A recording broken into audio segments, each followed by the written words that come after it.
Assalamualaikum warahmatullahi wabarakatuh.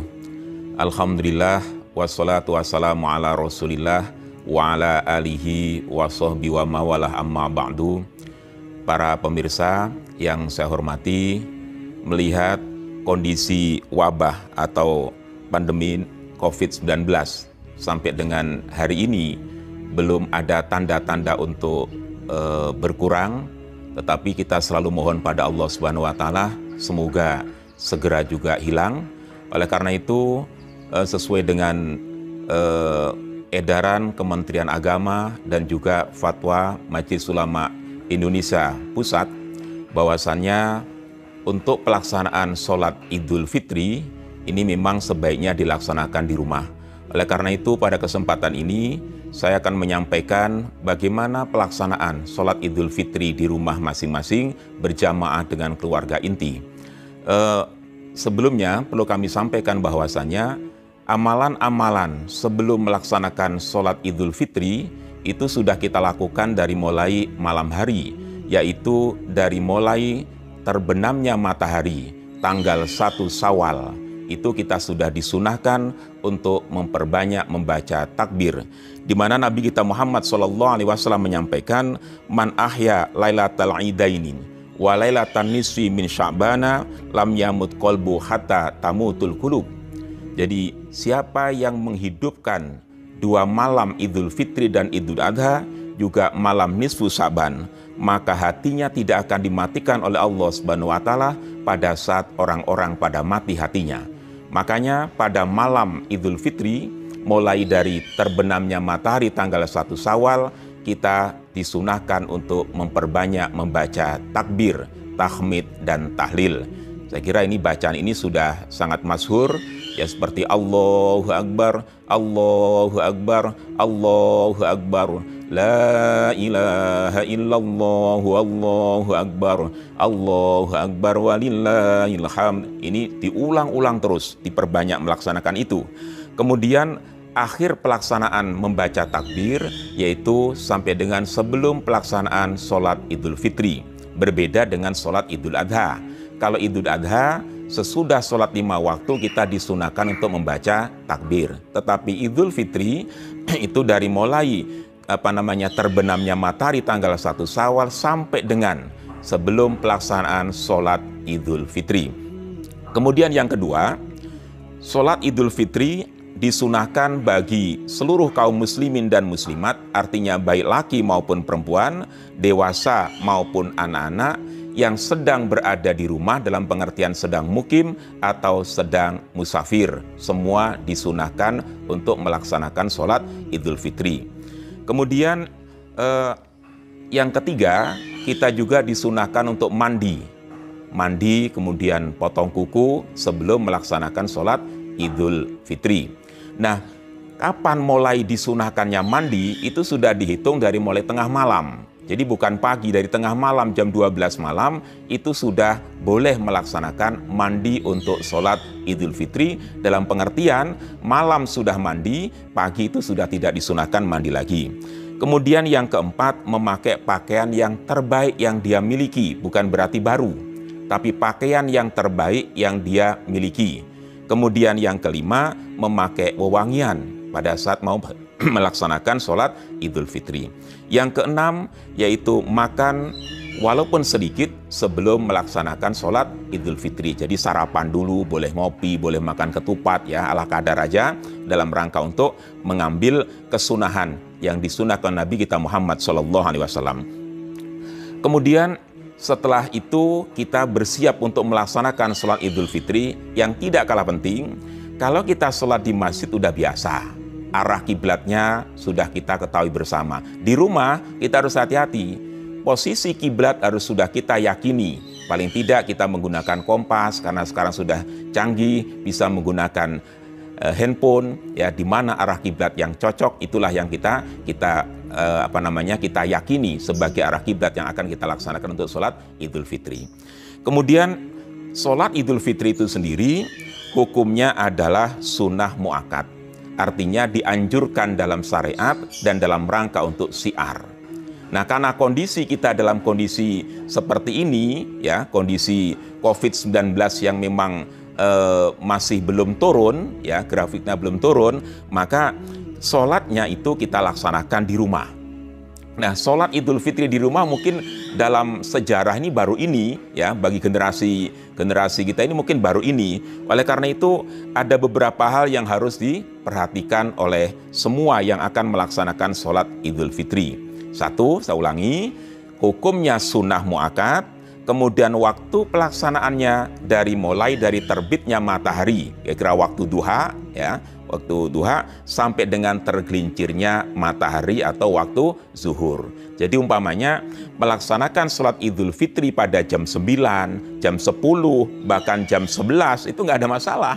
Jadi jangan berpatokan Idul Fitri dilaksanakan hanya pada jam 7. Itu tidak benar. Jadi silahkan aja pilih waktunya yang longgar yang mana. Tapi lebih awal lebih baik. Itu. Kemudian rakaat sholat Idul Fitri itu ada 2 rakaat, ya. Sholatnya itu 2 rakaat, ya, dan dilaksanakan sebelum khutbah. Ini berbeda dengan sholat Jumat.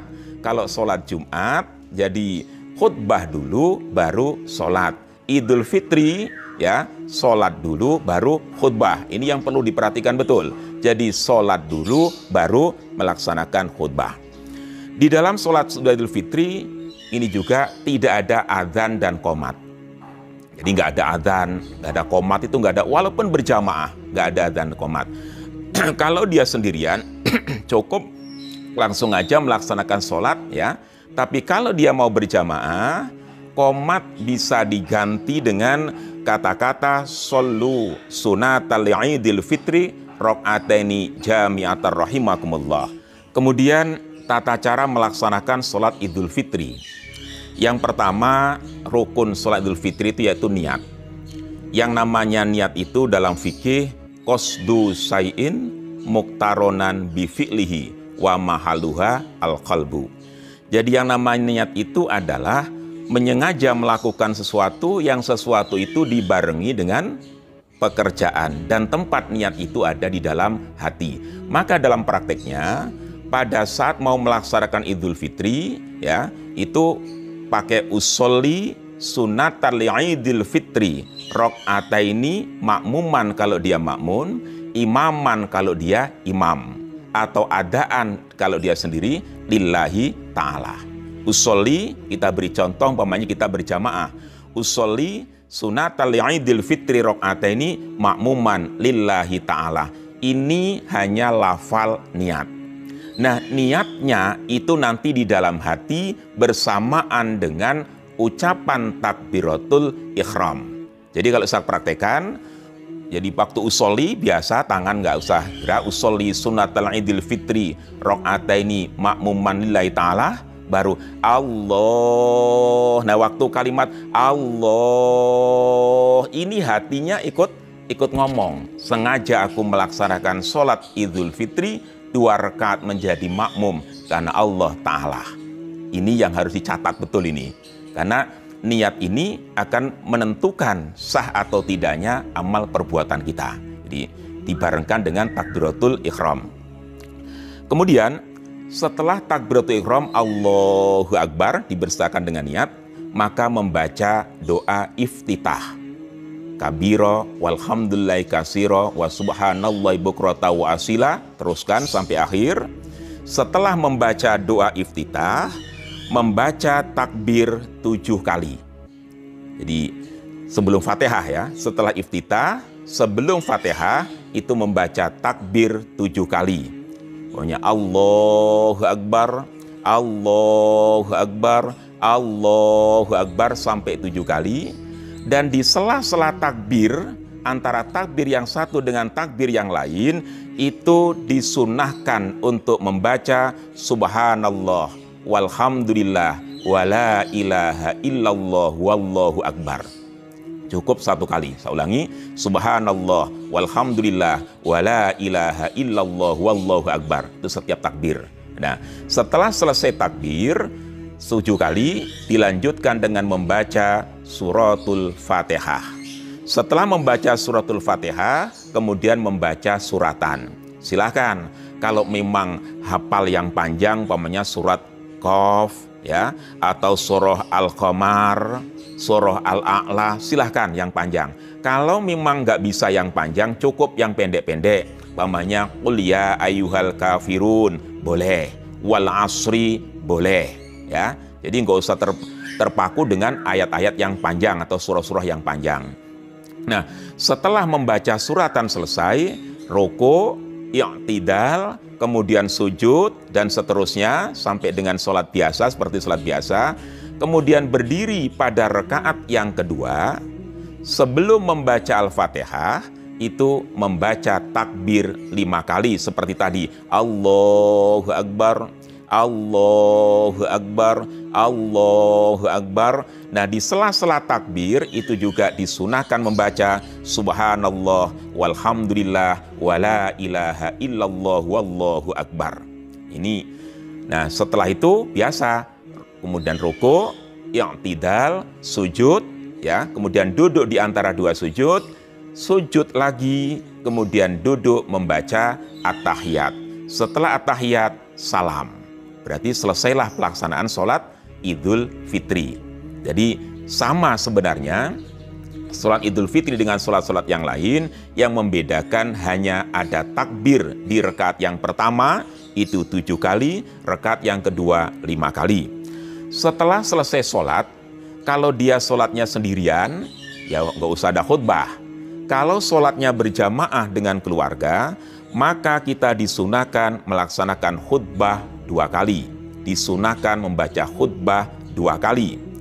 Ketika khutbah yang pertama, ini juga saya ulangi, khutbah Idul Fitri syarat-syaratnya, rukunnya itu sama dengan sholat Jumat.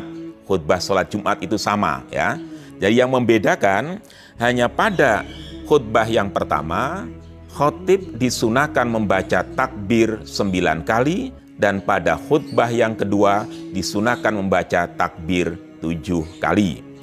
Dan yang perlu diingatkan oleh semua dalam keluarga, khutbah ini hendaknya didengarkan oleh seluruh keluarga yang ikut berjamaah. Jadi kalau memang ada khutbah, tolong sebentar, jadi didengarkan dulu khutbahnya. Nah, rukun khutbah sebagaimana khutbah Jumat itu ada 5. Ya, yang pertama, hamdulillahi ta'ala, memuji kepada Allah subhanahu wa ta'ala. Yang kedua, sholawat ala Nabi Muhammad sallallahu alaihi wasallam. Yang ketiga, yaitu wasiat takwa kepada Allah. Yang keempat, membaca ayat Al-Quran di salah 1-2 khutbah. Dan yang kelima, membaca doa pada khutbah yang kedua. Prakteknya, ini supaya langsung kita praktekkan. Khutbah yang pertama tadi, kalau umpamanya mau pakai Bilal, ya cukup Bilalnya innallaha wa malaikatahu yusholluna 'alan nabi ya ayyuhalladzina amanu shollu 'alaihi wa sallimu taslima. Khatibnya berdiri, kemudian mulai membaca khutbah. Yang lain duduk serius mendengarkan. Begitu berdiri, si khatib langsung membaca takbir 9 kali. Allahu Akbar, Allahu Akbar, Allahu Akbar, Allahu Akbar, Allahu Akbar, Allahu Akbar, Allahu Akbar, Allahu Akbar, Allahu Akbar, dan 9 kali.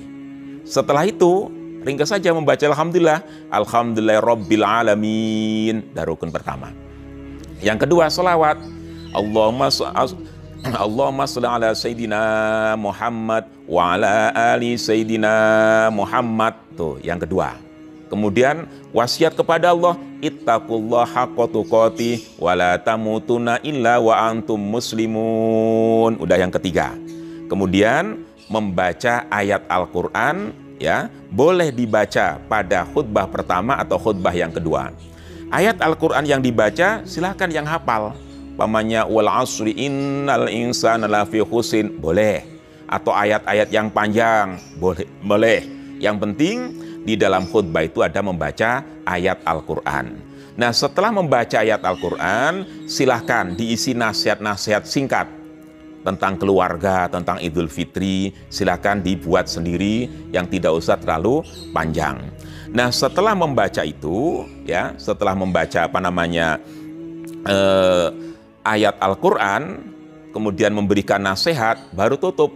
Barakallahu li walakum fil Qur'anil azim, astaghfirullahal azim li walakum walisairil muslimina wal muslimat wal mu'minina wal mu'minat, innallaha ghafurur rahim. Selesai khutbah yang pertama, duduk. Ya. Setelah itu duduk sebentar, kira-kira subhanallah, baru berdiri lagi khutbah yang kedua. Khutbah yang kedua diawali dengan takbir 7 kali. Namanya Allahu Akbar, Allahu Akbar, Allahu Akbar, Allahu Akbar, Allahu Akbar, Allahu Akbar, Allahu Akbar. Baru ngambil rukun. Rukun yang pertama membaca Alhamdulillah, Alhamdulillahirabbil alamin. Ambil rukun yang kedua, Assalatu wassalamu ala Sayyidina Muhammad wa ala ali Sayyidina Muhammad. Rukun kedua. Rukun ketiga, usikum wa nafsi bitaqwallah. Gak bisa pakai Indonesia, ya. Saya berwasiat pada Allah dan sebagainya. Kemudian setelah itu membaca suratan lagi juga boleh. Umpamanya qala Allah taala fil Qur'anil azim, innallaha wa malaikatahu yusholluna 'alan nabi ya ayyuhalladzina amanu shollu 'alaihi wa sallimu taslima. Baru rukun yang terakhir, doa kepada kaum muslimin muslimat. Allahumma ighfir lil muslimina wal muslimat wal mu'minina wal mu'minat, dan seterusnya. Ya, kemudian ditutup dengan wassalamualaikum warahmatullahi wabarakatuh. Jadi sebenarnya para pemirsa, pelaksanaan sholat Idul Fitri dan khutbah itu tidak terlalu sulit, ya. Di dalam khutbah itu yang penting 5, ya, itu diperhatikan. Rukunnya yang pertama membaca Alhamdulillah, kedua membaca sholawat, yang ketiga wasiat takwa kepada Allah, yang keempat membaca ayat Al-Quran, yang pendek maupun yang panjang pada salah 1-2 khutbah. Kemudian yang kelima, doa untuk kaum muslim muslimat pada khutbah yang kedua. Saya kira simpel, sholatnya juga simpel. Mudah-mudahan ada manfaatnya bagi kita semua, dan kita insya Allah bisa melaksanakan sholat Idul Fitri dengan sempurna di rumah kita masing-masing beserta dengan keluarga inti. Wassalamualaikum warahmatullahi wabarakatuh.